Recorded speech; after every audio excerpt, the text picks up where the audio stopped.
दोस्तों, मैं आपको एक ऐसी घटना बताऊंगा जिसे जानकर आप हैरान हो जाएंगे और सोचने लगेंगे कि एक जिले का मुखिया, जिले का मालिक, जिसे डीएम साहब कहते हैं, जिसके कंधे पर पूरे जिले की जिम्मेदारी होता है, उनको एक साधारण सा बुजुर्ग व्यक्ति जिसको शायद ढंग से दिखाई भी ना दे रहा हो, वह डीएम साहब को उनके ही ऑफिस में दिन दहाड़े ठग कर चला जाता है। नमस्कार दोस्तों, आपका इस वीडियो में एक बार फिर से स्वागत है। दोस्तों, आपको बता दें, यह वाकया हाल ही का उत्तर प्रदेश के सहारनपुर जिले से है। यहाँ के डीएम डॉक्टर दिनेश चंद्र अपने कार्यालय में लोगों की समस्या सुन रहे थे। करीब दोपहर का समय था, तभी एक बुजुर्ग व्यक्ति जिसका उम्र लगभग 65 वर्ष के आसपास था, वह फपक फपक कर रोते हुए कार्यालय में प्रवेश करता है।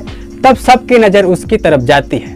वह सीधा जाकर डीएम साहब के सामने और जोर जोर से रोने लगता है। तो डीएम साहब उसको पहले चुप कराते हैं, उसके बाद उसकी समस्या जानने की कोशिश करते हैं। तो अपना नाम प्रकाश बताता है और कहता है, मैं कांसी राम कॉलोनी का रहने वाला हूं साहब। मेरी पत्नी का बीमारी के कारण आज मौत हो गया, जिसका 100 मैं घर पर छोड़कर आया हूं। मेरे पास इतना पुरुषार्थ भी नहीं कि मैं उसका अंतिम संस्कार कर सकूं। एक बेटा था साहब, जो पहले ही हम लोगों को छोड़कर चला गया।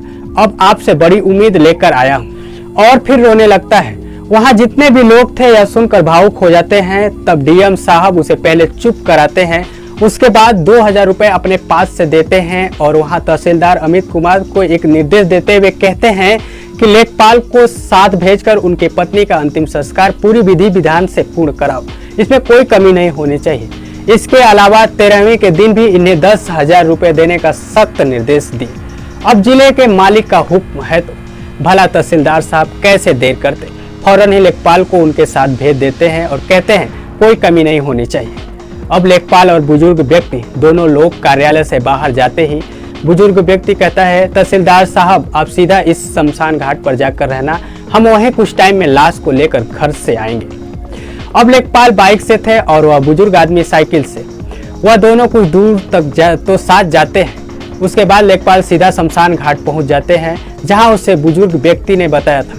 वहां जाकर काफी देर तक इंतजार करने लगते हैं, लेकिन इंतजार करते करते काफी टाइम गुजर जाता है। फिर लेखपाल साहब सोचते हैं हो सकता है बुजुर्ग अगले शमशान घाट पर गया हो। वहां भी जाकर ढूंढते हैं, पर वहां भी बुजुर्ग व्यक्ति का कहीं दिखाई नहीं देता। तो फिर थक हार कर लेखपाल बुजुर्ग ने जो पता बताया था उस पते पर जाते हैं, तो पता चलता है कि वहां तो इस नाम का कोई व्यक्ति ही नहीं रहता, ना ही आज किसी की यहाँ मृत्यु हुई है।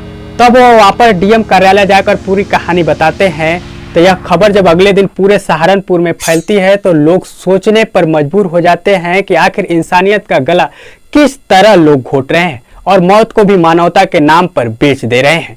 तो आप खुद सोचिए कि डीएम जैसे बड़े अधिकारी को लोग आज ठगने से बाज नहीं आ रहे हैं, तो हम और आप जैसे आम लोगों का क्या? कमेंट करके जरूर बताएं। आपका धन्यवाद।